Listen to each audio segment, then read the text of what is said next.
Hello friends, आज हम लोग समझेंगे जेनेटिक्स के बारे में। इसका हम लोग एक छोटा सा इंट्रोडक्शन देंगे कि जेनेटिक्स की शुरुआत कैसे हुई, जेनेटिक्स क्या होता है, इसके बारे में समझेंगे। और आपको पता है कि जेनेटिक्स जो है हर एग्जाम में सवाल आते ही हैं। तो जेनेटिक्स क्या चीज़ है? तो सबसे पहले जानते हैं कि जेनेटिक्स क्या है। तो जेनेटिक्स जो किसी भी ह्यूमन हो या कोई भी जानवर हो या कोई पेड़ पौधे हो, कोई भी जीवित वस्तु है, कोई भी जीवित चीज है, उसके अंदर जो कैरेक्टरिस्टिक्स होते हैं, उसके जो लक्षण होते हैं, उसके लिए कुछ फैक्टर जो होते हैं वो रिस्पॉन्सिबल होते हैं। और वो जो फैक्टर होते हैं उनको जीन्स कहते हैं। तो किसी भी ऑर्गेनिज्म में एक जनरेशन से दूसरी जनरेशन में जाने वाले जो कैरेक्टर होते हैं वो जीन्स के द्वारा रेगुलेट किए जाते हैं। और इसका जो अध्ययन होता है उसको हम लोग जेनेटिक्स के अंतर्गत करते हैं कि कैरेक्टर जो है किस प्रकार से फ्लो करते हैं, जो एक वंशानुगत किस प्रकार से होती है कैरेक्टर्स की, इसको हम लोग जो है जेनेटिक्स में पढ़ते हैं। जीन क्या चीज होते हैं? जीन जो होती है वो होते हैं फंक्शनल यूनिट। जीन एक स्पेशल कैरेक्टर को शो करते हैं। इसके लिए अगर हम लोग समझें कि कोई एक व्यक्ति है, उसका आंख नाक कान एक अलग विशेषता लिए हुए होता है, उसका बच्चा है वो उसे कहीं ना कहीं सिमिलरिटी शो करता होगा माता से या पिता से। तो ये जो जीन होते हैं वो उसके लिए रिस्पॉन्सिबल होते हैं। पहले के समय में ये माना जाता था जो जीवन है उसकी जो उत्पत्ति होती है वो अपने आप हो जाती है, जैसे कि चावल में घुन पड़ जाना या गेहूं में घुन पड़ जाना, गोबरौड़े होते हैं, बीटल्स होते हैं, ये मक्खी होती है, ये सब अपने आप जो है पनप जाती है, ऐसा माना जाता था। और इस थ्योरी को थ्योरी ऑफ स्पॉन्टेनियस जनरेशन कहा जाता था। इस थ्योरी को बहुत सारे विचारकों ने फिर खंडित किया और इसमें महत्वपूर्ण थे रेड्डी, जिन्होंने मांस का एक टुकड़ा लिया और इसको उबाल करके इन्होंने एक जार को बंद कर दिया और एक को खुला रखा, जहां पर जो बंद था पूरी तरह से उसमें कोई भी पैथोजन नहीं आया, लेकिन जो खुला हुआ था उसमें बहुत सारी मक्खियां और बहुत सारे और कीड़े मकोड़े आ गए। तो इससे पता चला कि जीवन उसी जगह पर आ सकता है जहां पर जो है पहले से स्पोर्स प्रेजेंट है, एग प्रेजेंट है या वहां पर कुछ उपस्थित है।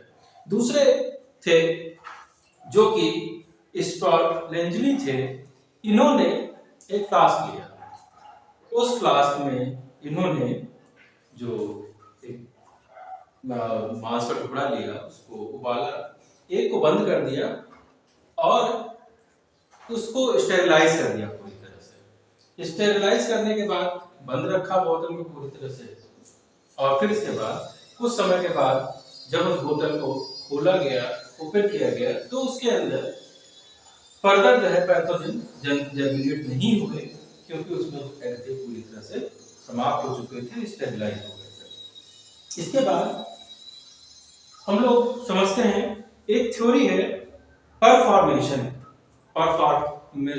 परफॉर्मेशनिज्म की। ये जो थ्योरी है बहुत पुरानी थ्योरी है। ये मानती है कि कभी भी ऑफस्प्रिंग का जो जन्म होता है वो नर और मादा जो होते हैं, मेल और फीमेल के यूनियन से होता है। इसके आगे की जो थ्योरी थी उसको हम लोग इपीजेनेसिस बोलते हैं। और इपीजेनेसिस थ्योरी ये बोलती है कि जो कि एम्ब्रियो है, जो कि मेल और फीमेल गैमेट के फ्यूजन से बना है, वो एम्ब्रियो, उसके जो टिश्यूज होते हैं वो तो सिमिलर होते हैं, लेकिन यही टिश्यूज बाद में आगे चलकर अलग अलग तरह के ऑर्गन्स का फॉर्मेशन करते हैं। यही टिश्यूज हाथ बनाएंगे, यही पैर बनाएंगे, यही आईज, नोज, हेयर सब कुछ बना रहे होते हैं। तो ये जो प्रोसेस होती है इसको हम लोग एपिजेनेसिस बोलते हैं। इसके बाद वॉन लेयर आते हैं और वो ये बताते हैं ये जो टिश्यूज का फॉर्मेशन होता है ये अचानक से नहीं होता है, बल्कि जो एम्ब्रियो के जो टिश्यूज हैं उनका सीक्वेंशियल रूप से इनके अंदर ट्रांसफॉर्मेशन होता है और धीरे धीरे ये अलग अलग अंगों में बदलते चले जाते हैं। इसके बाद आते हैं लैमार। जिसके बारे में हम लोग पहले भी समझ चुके हैं, जो कि अब देते हैं theory of inheritance of acquired character, कि वो जो कैरेक्टर हैं जो कि हमने एक्वायर किए हैं उनका इनहेरिटेंस हो जाता है, वो एक पीढ़ी से दूसरी पीढ़ी चले जाते हैं। दूसरे आते हैं डार्विन, जो कि जिन्होंने बताया कि सर्वाइवल ऑफ द फिटेस्ट होता है और अगर उनका नेचुरल सिलेक्शन होता है तो वो आगे जाते हैं। तो लेमार्क की थ्योरी को पूरी तरह से खंडित कर किया गया था और बाद में अलग अलग थ्योरी जनरेट हुई थी जो हम लोगों ने देखा है। जर्म प्लाज्म की बात करते हैं। जर्म प्लाज्म समझते हैं क्या है कि लेमार्क की जो थ्योरी थी use and disuse of organ पे, तो इसके लिए वीजमान नामक एक व्यक्ति थे, साइंटिस्ट थे, जिन्होंने जो रैट था उसकी 20 पीढ़ियों तक का उसकी टेल को काट दिया। इसका मतलब है कि अब वो चूहा जो है वो टेल का यूज नहीं कर रहा है, तो कुछ समय के बाद उसकी नेक्स्ट जनरेशन में उसकी जो टेल है खत्म हो जानी चाहिए थी, मगर ऐसा नहीं हुआ। फिर उन्होंने इस थ्योरी को प्रतिपादित किया। उन्होंने बताया कि जो एक हमारे जो बॉडी की सेल्स होती हैं, एक जर्म प्लाज्म होता है और दूसरा साइटोप्लाज्म है। साइटोप्लाज्म जब तक जो है कैरेक्टर में चेंज होता रहेगा, साइटोप्लाज्म जो है हर जगह पाया जाता है, तब तक कोई परिवर्तन नहीं आएगा। लेकिन जब परिवर्तन जर्म प्लाज्म में आ जाएगा, जर्म प्लाज्म वो सेल होती है जिनसे गैमीट का फॉर्मेशन होता है। अगर उन सेल्स में जब तक जो है चेंज नहीं आता तब तक का जो है कोई भी परिवर्तन नहीं होगा, ये उन्होंने थ्योरी दी। इसके बाद मेंडल आते हैं और मेंडल कहते हैं कि लॉ ऑफ डोमिनेंस है। लॉ ऑफ डोमिनेंस, अगर हम लोग दो प्रकार के कैरेक्टर लेंगे जिसमें एक डोमिनेंट कैरेक्टर है, एक रिसेसिव कैरेक्टर है, तो अगर एक लाल फूल एक सफेद फूल को क्रॉस कराया जाएगा तो लाल अगर डोमिनेंट कैरेक्टर होगा, व्हाइट अगर रिसेसिव कैरेक्टर होगा, तो पहली जनरेशन में सिर्फ लाल फूल होंगे। ये लॉ ऑफ डोमिनेंस है, क्योंकि जो डोमिनेंट है वही डोमिनेट कर जाएगा। इसके बाद दूसरी बात उन्होंने बताई वो थी law of segregation.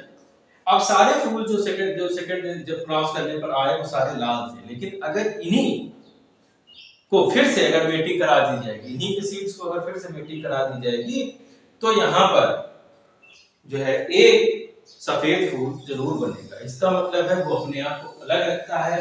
Law of purity of gametes भी इसी को कहा जाता है। तो वो अपनी प्योरिटी को मेंटेन करता है, अगली जनरेशन में दे करके जाता है। अगला कैरेक्टर है वो है लॉ ऑफ इंडिपेंडेंट असॉर्टमेंट। अगर हम लोग दो कैरेक्टर को लेकर के हम पेयर जो है क्रॉस कराते हैं, जैसे कि yellow and round seed, green and wrinkled seed, दो कैरेक्टर हैं लिए हैं, तो ये जो कैरेक्टर हैं सभी अपने अपने कैरेक्टर्स को शो करेंगे और इनका इंडिपेंडेंट असॉर्टमेंट भी होगा। ऐसा नहीं है कि रिंकल वाला कैरेक्टर ग्रीन के साथ फिक्स है और येलो वाला कैरेक्टर है वो राउंड के साथ फिक्स है। ये एक दूसरे में इंटरचेंज भी हो सकते हैं। ये अलग अलग कैरेक्टर हैं तो अलग अलग अपने आप को शो करेंगे, यही लॉ ऑफ इंडिपेंडेंस है। इसके बाद हम लोग देखते हैं बायोकेमिकल जेनेटिक्स की। तो अब जो मामला है वो आगे की तरफ आ जाता है। तो बायोकेमिकल जेनेटिक्स से पहले हम लोग साइटोजेनेटिक्स की बात करें। तो साइटोजेनेटिक्स की शुरुआत उस समय होती है जब वॉल्टर ने ये बताया कि जो कैरेक्टर्स होते हैं वो डिपेंड करते हैं जीन्स पर, और ये जो जीन्स होते हैं ये क्रोमोसोम के ऊपर पाए जाते हैं। यहां से क्रोमोसोम का अध्ययन शुरू होता है और ये जो थ्योरी कहलाती है, वहां से एक फील्ड जो है डेवलप होती है, उसे साइटोजेनेटिक्स बोला जाता है। बेटसन नामक व्यक्ति आते हैं जिन्होंने जेनेटिक्स का सबसे पहली बार जो है इस शब्द का प्रयोग किया, और टीएच मॉर्गन हैं, उन्होंने ये बताया कि जो कैरेक्टर होते हैं वो सेक्स लिंक्ड होते हैं। कुछ कैरेक्टर एक्स क्रोमोसोम पे पाए जाएंगे, कुछ कैरेक्टर वाई क्रोमोसोम पे पाए जाएंगे। अब ये जो एक्स कैरेक्टर और एक्स और वाई पे पाए जाने वाले कैरेक्टर होते हैं वो एक दूसरे से कैसे जुड़े होते हैं, किस तरह से होते हैं, इसके लिए जीन मैपिंग की गई और इसके इस वजह से इनको जो है टीएच मॉर्गन जो थे उनको नोबेल प्राइज मिलता है 1934 में। बायोकेमिकल जेनेटिक्स की बात करें तो गैरट नामक व्यक्ति थे, उन्होंने एक किताब लिखी। उन्होंने उन लोगों के बारे में लिखा जिनको कुछ विशेष प्रकार की जेनेटिक बीमारियां थी। उनकी किताब जो थी इनवॉल्व एरर इन मेटाबॉलिज्म, ऐसे लोगों का जो उपापचय था वो कहीं ना कहीं डिस्टर्ब था।